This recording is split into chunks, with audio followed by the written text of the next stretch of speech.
right, so here's the kicker. There's one more class of things that you can run into along the way. And this is where the chaos breaks through. So let's say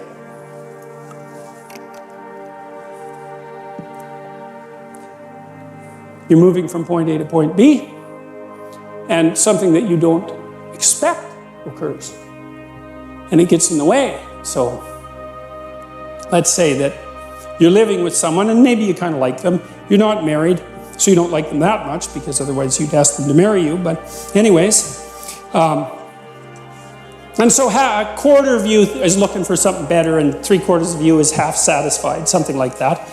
And then the person, because we're ambivalent about such things, and then the person you discover, or the person announces that they've been having an affair. Okay, so then how are you supposed to respond emotionally to that? Well, the part of you that wasn't all that committed to the relationship is kind of exhilarated by that, and then the 3/4 of you that's half satisfied is hurt, and you're going to exploit that part for sure in the ensuing discussions, and not mention the, oh, that's kind of exciting that you've, betrayed me that way. But the point is that that's a hole. Now what's happened is a hole you have this structure that you're walking on, like ice, like the thin ice that you're skating on, and now there's a hole in it. And the hole, we don't even know how deep the hole is, but you know there's a hole there, and so now you're anxious about it, though maybe also a little bit excited, because God only knows what's down there.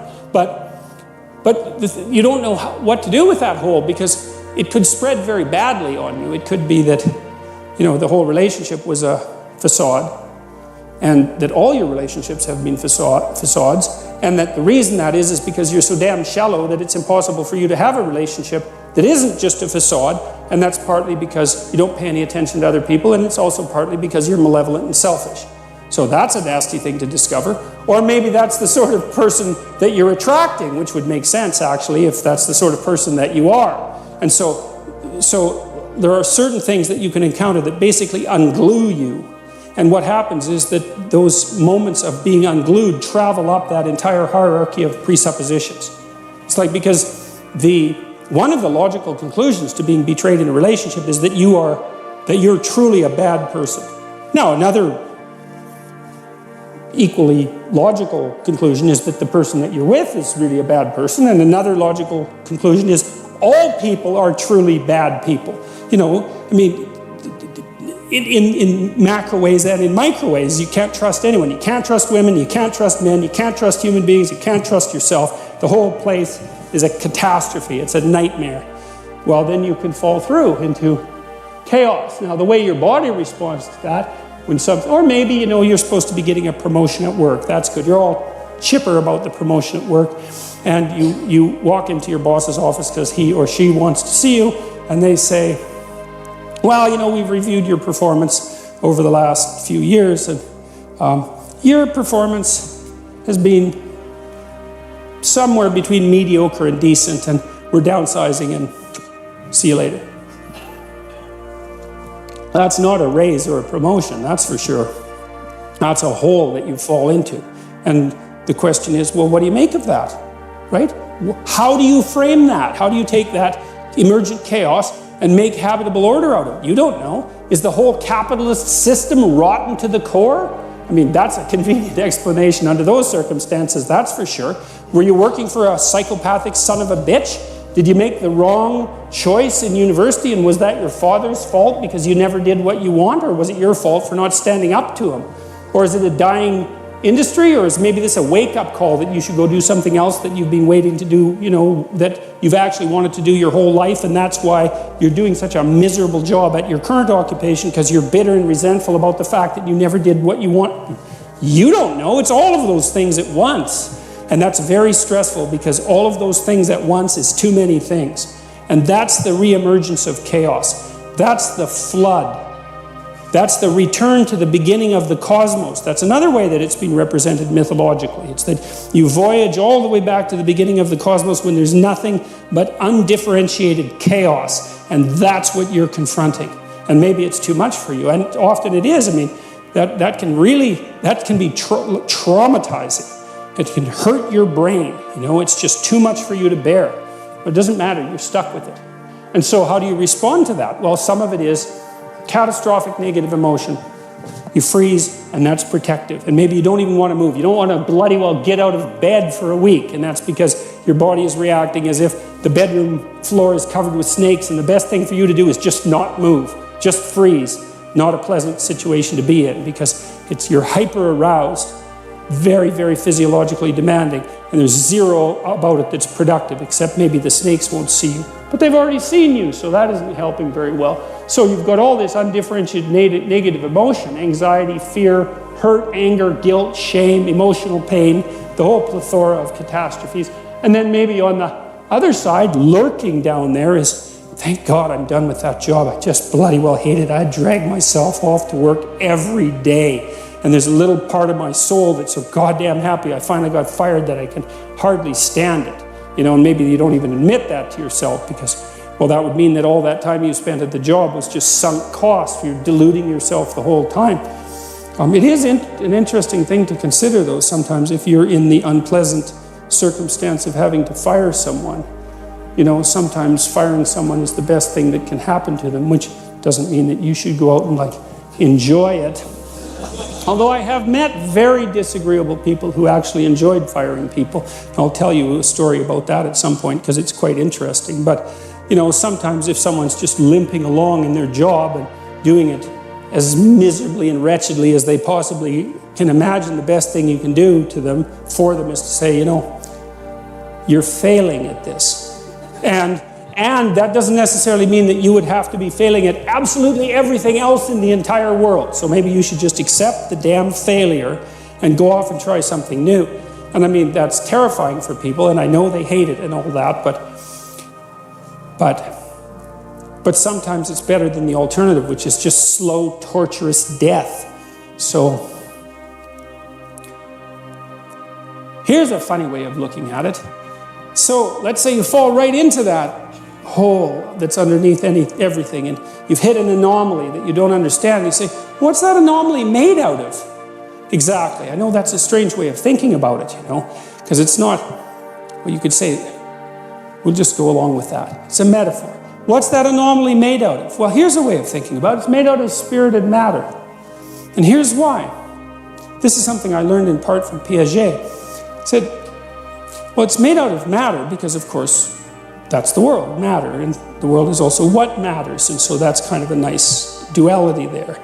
But it's made out of spirit because when you encounter something anomalous and go down the rabbit hole, when you go into the underworld that's underneath everything that you've relied on, you learn things down there. So what's down there is information. And that now, it's maybe way more information than you want, but it is information. It's information. And what can you do with the information? You can inform yourself with the information, right? You can put yourself in formation with the information. That's helpful too. And so, and you think, well, you're a psyche. Maybe you're not a spirit. It depends on, you know, whether you're a materialist or not, but at least we can say that you're a psyche. The question is, what's your psyche made of? Well, it's obviously got a material substrate, but the matter happens to be arrayed in a particular order, and that's an information order. And so when you fall into the underworld that's underneath everything and you encounter that latent information, then what you can do is enhance your psyche. You can grow your spirit, because what you do is you take the new information and you incorporate it. That's like eating the apple that Adam and Eve ate. You incorporate that, and that makes more of you. And that's not a metaphorical or a metaphysical proposition. It's to say nothing other than, well, that's what happens when children learn. You think of what happens. Child 3 has a pretty low resolution representation of the world and is a fairly low resolution human being. Got all the constituent elements there, but isn't differentiated in any tremendous manner. That's all still to come in the future. And so what does the child do? Explore. Well, what do they explore? Things they don't understand. That's where the information is, because you already understand what you understand. There's no information there. You go where you don't understand. That's where the information is. And out of that information, you generate a higher resolution world, and you generate a higher resolution self. And so out of the combat with the underlying dragon of chaos, you generate spirit and matter. And that's what you do when you go down into the underworld. So if it doesn't kill you, or if it doesn't make you wish you were dead, which it probably will, But there's a bunch of you that has to die down there anyway, so maybe that's not such a bad thing, because if you had this relationship that ended in betrayal, then there's something that's just not exactly right, right? There's something that went, and the reason I'm saying that, I think, well, that's kind of moralistic. It's like, actually, I don't mind being moralistic, in case you haven't noticed. But it's not a fair comment, because you're playing this stupid game. It's like, you live with someone, infidelity. That's the game, right? You've decided the rules. With the game comes a morality. The morality are the rules of the game. Well, then the thing collapses into infidelity. It's like, well, you played the game wrong, or it was the wrong game. One of those two. It's one of those two. You picked the damn game. And having picked the game, you can't all of a sudden say, well, no, those aren't the rules. It's like, yeah.